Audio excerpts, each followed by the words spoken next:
Oke, shalom saudara-saudari yang terkasih dalam Tuhan Yesus. Senang sekali rasanya kita bertemu kembali hari ini. Dan hari ini kita akan sama-sama belajar tentang firman Tuhan. Kita akan membahas dan menggali firman Tuhan. Dan tema saya pada hari ini yaitu Mesias palsu, mengenai tanda-tanda tentang akhir zaman. Nah, berbicara tentang Mesias palsu ini adalah suatu hal yang menarik karena di dalam kitab Matius 24 dikatakan ini adalah tanda mula-mula sebagai uh, menjelang kepada akhir zaman gitu ya. Jadi keadaan Mesias palsu ini perlu gereja sadari, perlu gereja hadapi dengan apa, yaitu satu, dengan iman, tetap percaya kepada Kristus gitu. Makanya hari ini kita akan melihat apa sih Mesias palsu itu. Nah, yang pertama kita buka dalam Matius 24 ayat yang keempat.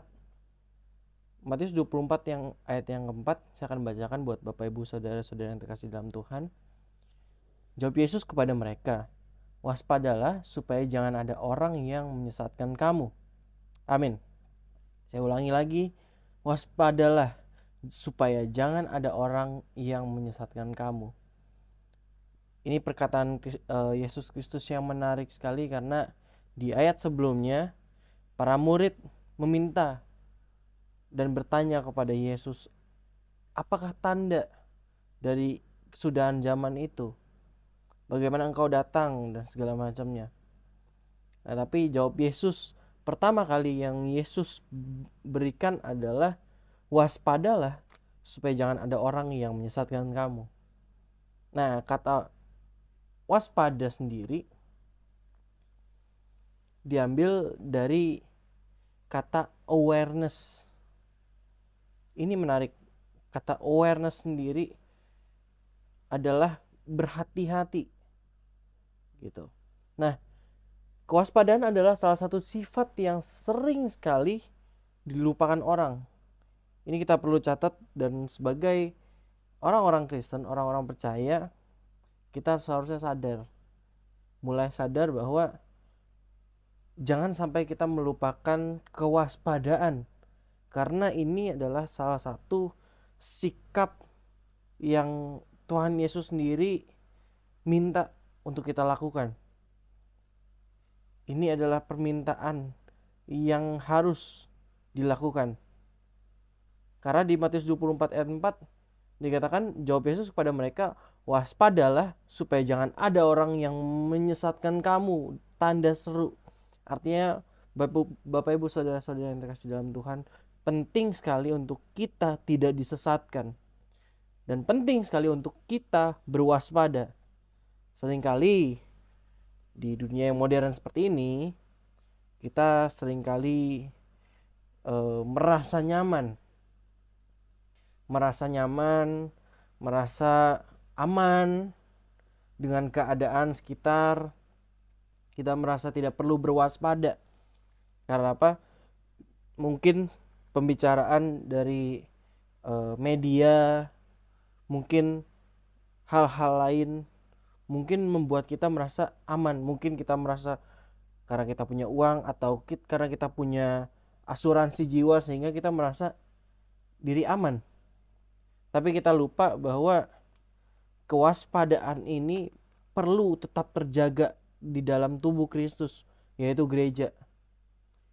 Gereja sebagai garda terdepan dalam menjaga umat-umat Allah seharusnya tetap berwaspada. Nah, hal ini yang membuat kita sering melupakannya, yaitu adalah kenikmatan duniawi. Kenikmatan duniawi, merasa aman, merasa mungkin diayomi, memiliki aset-aset sehingga merasa bahwa diri sendiri cukup mampu untuk mempertahankan diri. Tapi nyatanya seringkali kita gagal. Bahkan gereja gagal untuk bisa mempertahankan atau menjaga pengajarannya. Banyak sekali terjadi gereja yang gagal dalam menjaga pengajarannya akibat ketidakwaspadaan ini, gitu. Nah, tingkat kewaspadaan yang rendah, Bapak Ibu, akan membawa seseorang kepada penyesatan dan kesesatan. Tingkat kewaspadaan yang rendah akan membawa seseorang kepada kesesatan. Mengapa demikian? Karena kita ambil contoh, ketika kita membiarkan rumah kita untuk dibuka atau tidak usah dibuka pun maling akan tetap masuk.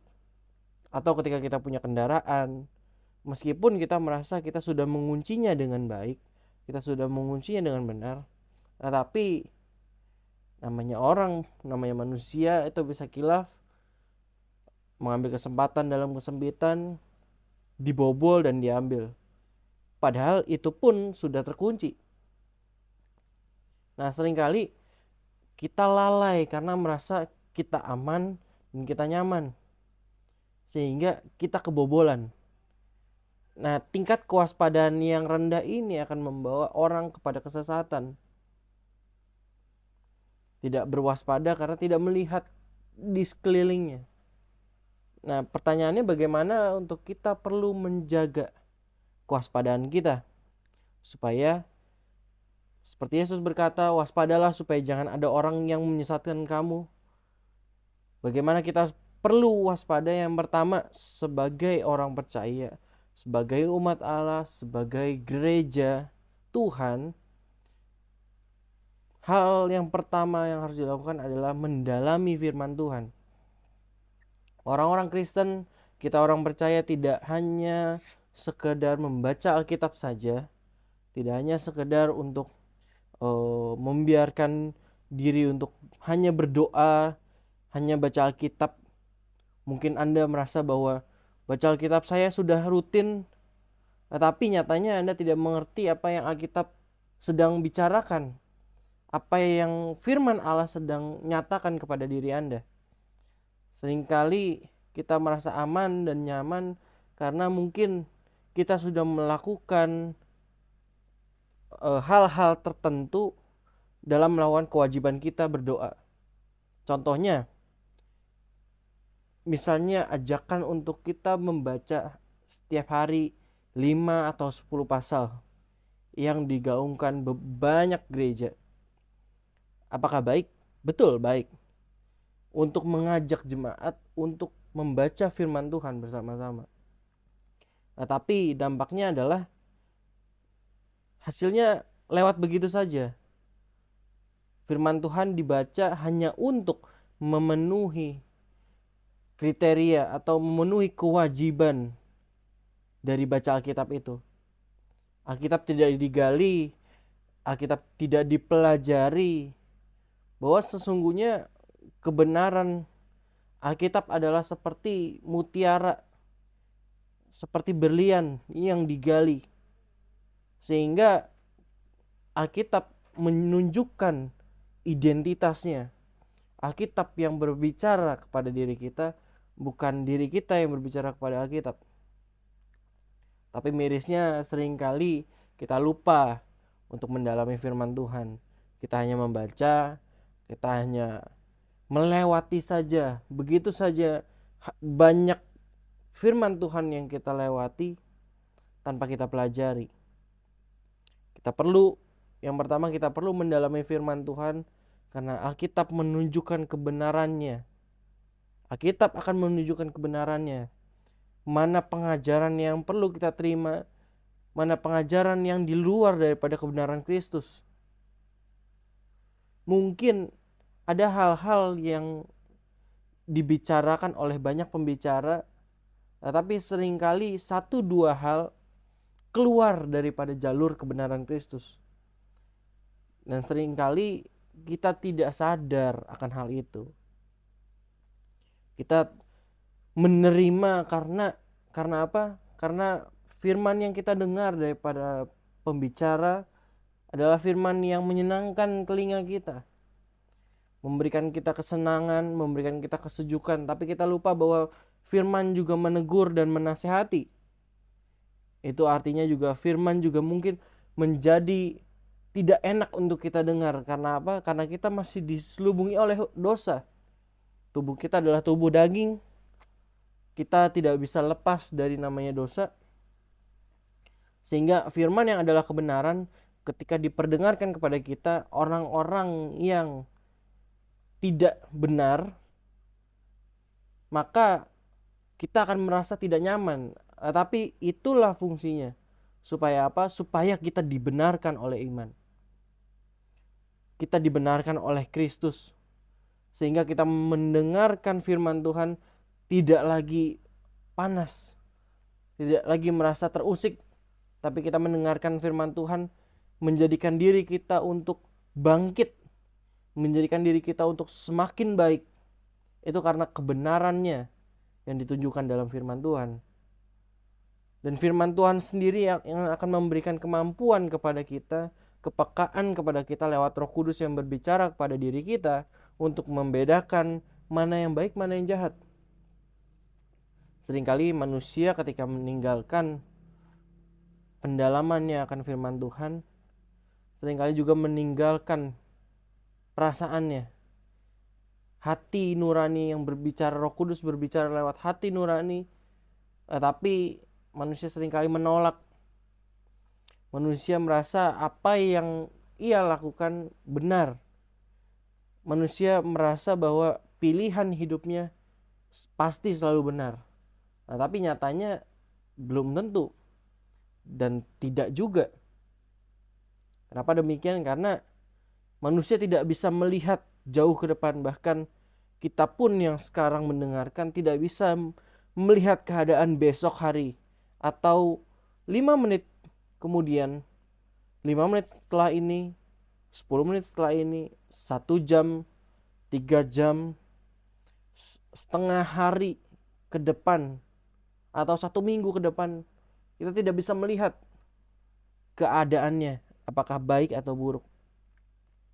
Tapi yang kita tahu dan yang kita bisa lakukan di dalam Kristus, yaitu apapun hal yang terjadi, kita dapat membedakannya. Kita bisa menyaring apa yang masuk ke dalam diri kita.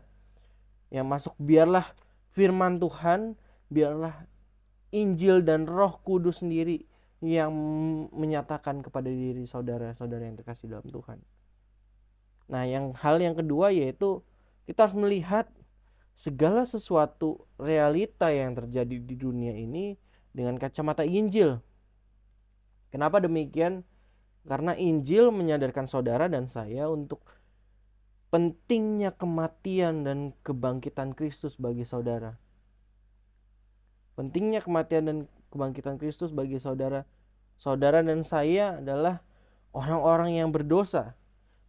Makhluk ciptaan yang tidak layak di hadapan Tuhan. Sungguh-sungguh amat berdosa. Manusia sangat rentan terhadap dosanya. Tidak jarang banyak orang Kristen ataupun bahkan pemimpin-pemimpin rohani sering jatuh.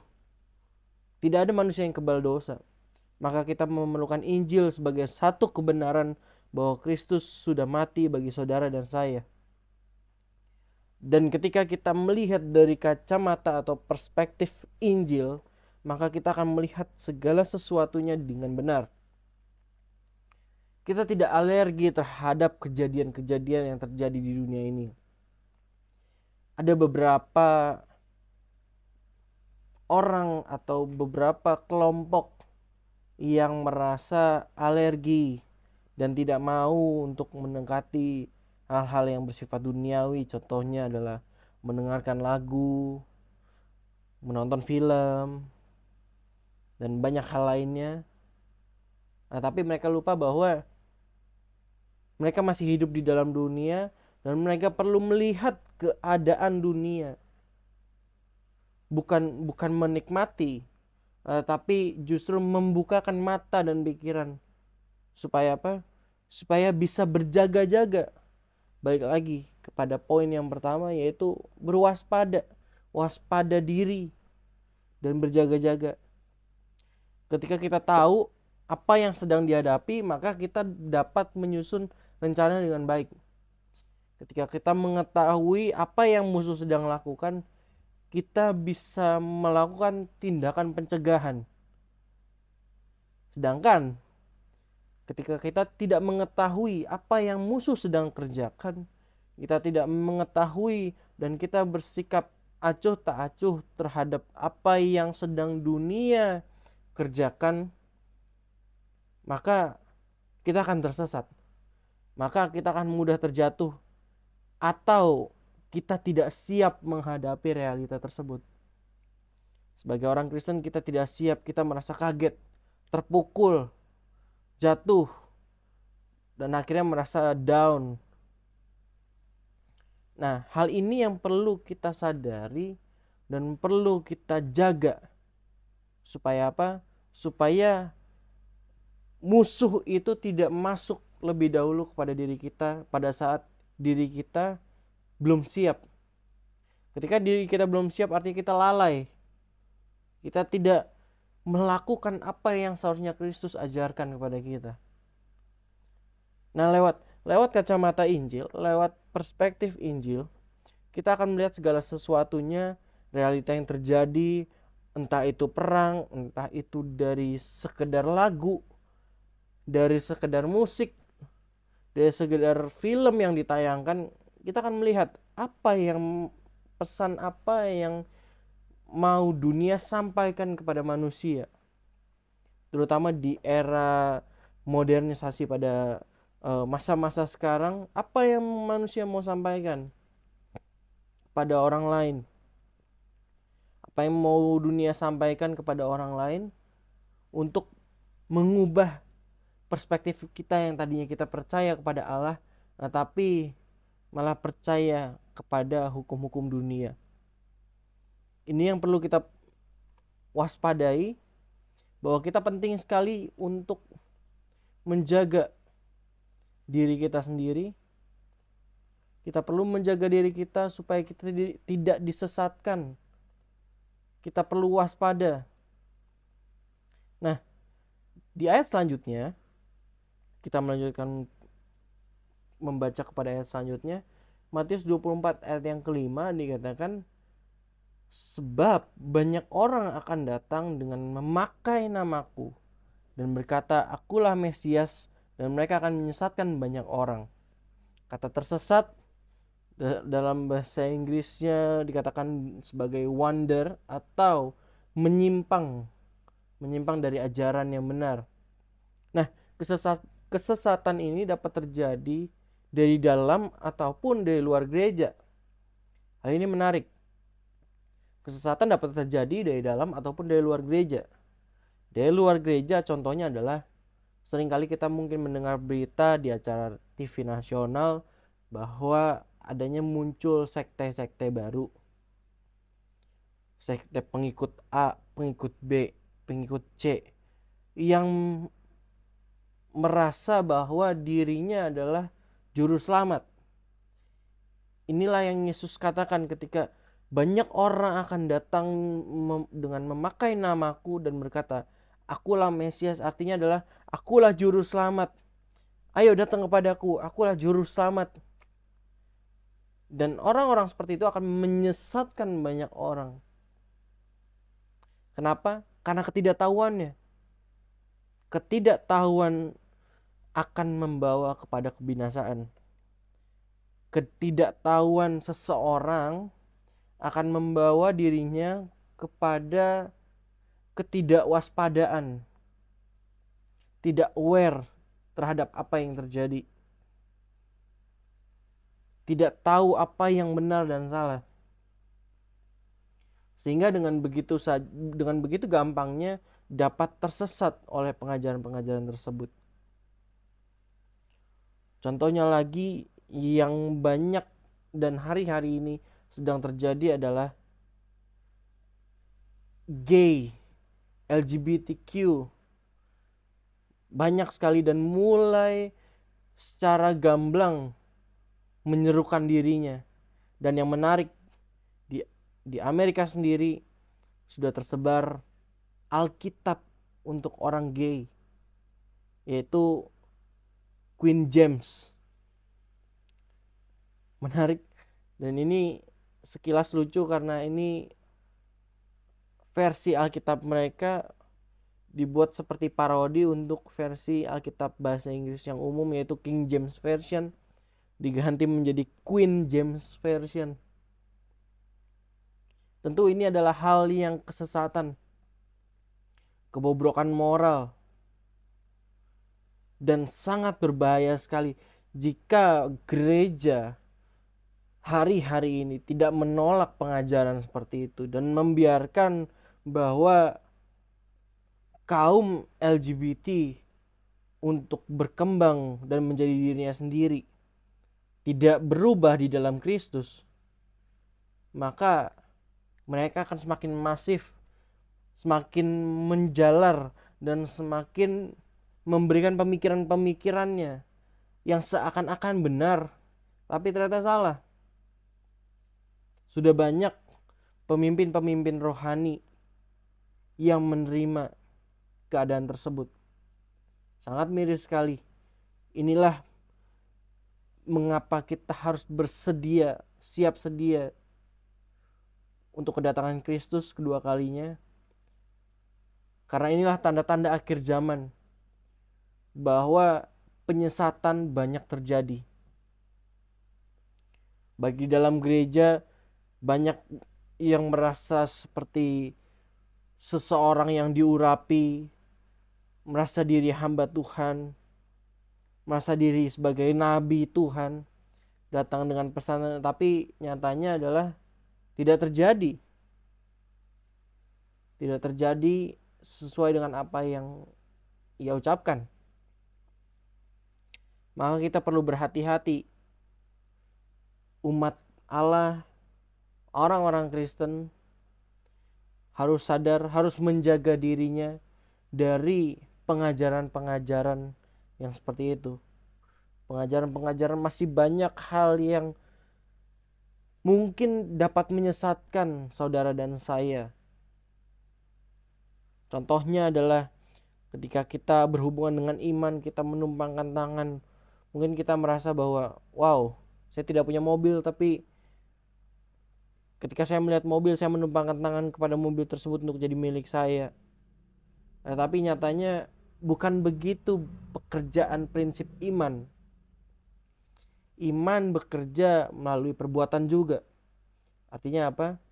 Artinya ora et labora, bekerja dan berdoa.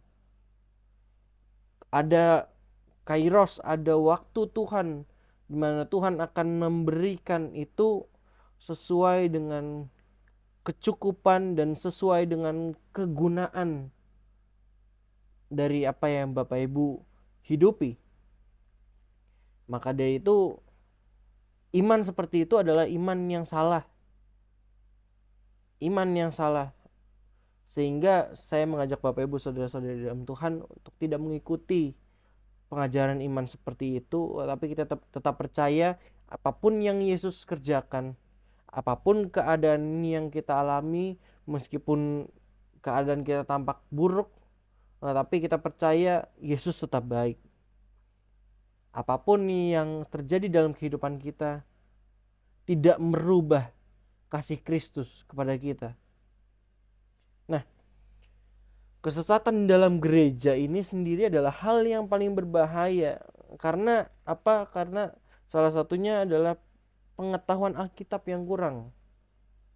Pengetahuan Alkitab yang setengah-setengah akan membawa kepada kesesatan. Karena apa? Karena hanya sebagian-sebagian sepotek ayat yang diambil. Mungkin hanya ayat emas yang disenangi dan enak didengar, yang dikhotbahkan terus-menerus, tapi lupa bahwa keseluruhan daripada Alkitab adalah emas, adalah berlian. Ketika kita mengambil ayat-ayat tertentu sebagai ayat emas, apakah ayat-ayat lain bukanlah ayat emas? Bukankah seluruh kebenaran firman Allah bagaikan permata. Semuanya indah, semuanya benar. Tidak ada yang sebagian benar, sebagian salah. Semuanya adalah kebenaran yang perlu kita terima.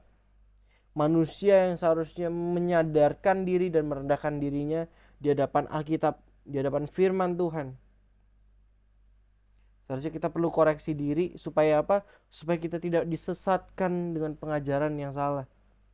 Dan kita mau untuk kembali melengkapi wawasan kita, kita memperlengkapi diri kita dengan pengetahuan keseluruhan daripada Alkitab. Supaya apa? Supaya bagi diri sendiri kita dapat menangkal hal-hal yang buruk daripada efek dari apa yang ditularkan oleh dunia, dan bagi orang lain kita dapat menyatakan kebenaran Kristus ketika orang-orang lain terbawa hanyut oleh kenikmatan duniawi. Kita bisa menegur dan membangkitkan semangat mereka kembali. Nah, kesesatan seringkali terjadi pada orang Kristen. Yang menarik adalah terjadi kepada orang-orang yang baru bertumbuh atau bayi rohani. Karena apa? Karena seperti yang tadi saya katakan, mereka tidak atau belum bisa membedakan pengajaran yang benar. Masih menerima semua pengajaran-pengajaran baik yang buruk ataupun yang baik. Semuanya masih dibandingkan dan belum bisa membedakan. Kenapa? Karena belum bisa mencari dan menggali Alkitab sendiri. Makanya itu perlu belajar dan disiplin diri untuk kita dapat menggali firman Tuhan. Bagaimana caranya? Mungkin saudara bisa tanya kepada pemimpin rohani saudara, atau saudara bisa menggali firman Tuhan lewat banyak aplikasi-aplikasi yang ada di gadget saudara yang dapat saudara gunakan untuk menggali firman Tuhan. Supaya apa? Supaya tidak terkecoh oleh Yesus-Yesus yang palsu, Mesias-Mesias yang palsu. Karena begini, seringkali para petobat baru bersaksi. Para petobat baru itu bersaksi, tetapi kesaksiannya tidak didasari kepada Injil dan apa yang Yesus kerjakan. Seringkali contohnya kita bersaksi, puji Tuhan saya diberkati Tuhan. Puji Tuhan saya tadinya tidak punya uang, tapi hari ini saya punya mobil. Seringkali kesaksian-kesaksian kita yang kita bangun, yang kita bicarakan, bukan berbicara tentang apa yang Yesus kerjakan, esensi daripada yang Yesus lakukan, tapi justru cenderung kepada apa yang menjadi keinginan kita pribadi. Pemenuhan diri itu. Kita bercerita tentang keajaiban dan berkatnya, tapi kita lupa untuk menceritakan sang pemberi berkat itu. Fokusnya jadi ke berkat, fokusnya jadi kepada mujizat, bukan kepada sang pemberi mujizat. Inilah yang perlu disadari. Kenapa? Jika tidak kita menyadari akan hal itu, jika kita tidak waspada, jika kita tidak mendisiplinkan diri dengan benar, maka Matius 24 ayat yang kelima, banyak orang akan datang memakai nama Yesus, nama Mesias, dan berkata akulah Mesias, dan mereka akan menyesatkan banyak orang. Maka saudara dan saya tidak mengerti apa bedanya, dan saudara dan saya menganggap rendah. Oh mungkin masih lama Tuhan datang. Oh mungkin apa yang Tuhan katakan belum terjadi. Tapi nyatanya mungkin sudah terjadi di sekitar kita tanda-tandanya. Jadi oleh karena itu saya mengajak Bapak Ibu saudara-saudara yang terkasih dalam Tuhan, untuk kita mewaspadai diri, untuk kita mencelikkan mata kita, melihat kepada lingkungan sekitar kita, apa yang terjadi, apa hubungannya, apakah ada tanda-tanda daripada kedatangan Tuhan, atau apakah ada tanda-tanda daripada akhir zaman? Dan di penutup kali ini saya akan membacakan 1 Yohanes 2 ayat 27. Ada dua versi, terjemahan baru dan terjemahan sederhana Indonesia, dan kita akan sama-sama membandingkan ayat ini sebagai penutup.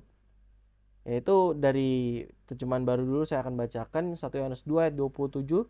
Dikatakan, sebab di dalam diri kamu tetap ada pengurapan yang telah kamu terima daripadanya. Karena itu tidak perlu kamu diajar oleh orang lain, tetapi sebagaimana pengurapannya mengajar kamu tentang segala sesuatu, dan pengajarannya itu benar, tidak dusta, dan sebagaimana ia dahulu telah mengajarkan kamu, demikianlah kamu tetap tinggal di dalam dia. Mungkin kita tidak mengerti apa yang dimaksudkan ayat ini, tetapi biarlah saya membacakan versi lainnya, versi paralel daripada ayat ini. Terjemahan sederhana Indonesia 3 mengatakan bahwa tetapi kita sudah menerima pengurapan Roh Allah yang selalu ada dalam diri kita. Jadi kita tidak perlu lagi mendengarkan guru manapun yang mengajarkan kita di luar ajaran Roh Allah. Karena Rohnya selalu mengajarkan semua yang kita perlukan dan ajarannya selalu benar. Sebab dia bukan pembohong. Dan sesuai dengan ajaran Roh Allah itu, tetaplah bersatu dengan Kristus.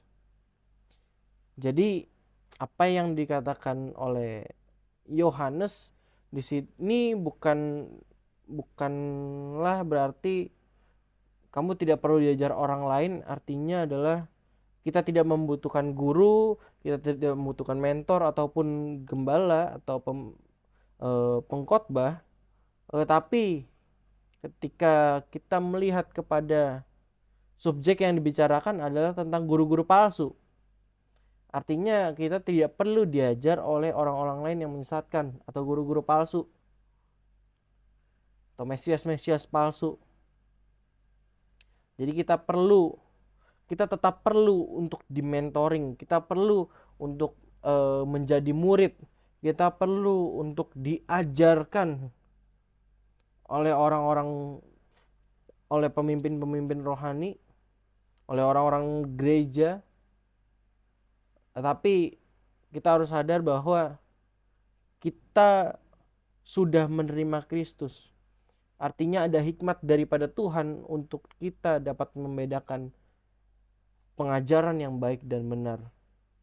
Maka Bapak Ibu saudara-saudara yang terkasih dalam Tuhan, saya mengajak Bapak Ibu untuk tetap baca firman Tuhan, tetap dekat dengan Tuhan, dan menyadari dengan mata terbuka apa yang sedang terjadi, kondisi apa yang sedang terjadi di lingkungan sekitar Anda, ataupun di lingkungan nasional ataupun internasional. Dan jika Anda merasakan sesuatu, segera tanyakan kepada pemimpin Anda dan berdoa dan gali firman Tuhan. Apakah benar ini tanda yang daripada Tuhan? Dan kembali kita harus menyadarkan diri kita untuk tetap waspada dan bersatu dengan Kristus. Amin. Begitulah firman Tuhan pada hari ini, biar sekiranya menguatkan Bapak Ibu saudara-saudari yang terkasih dalam Tuhan dimanapun saudara berada. Terima kasih, Tuhan Yesus memberkati.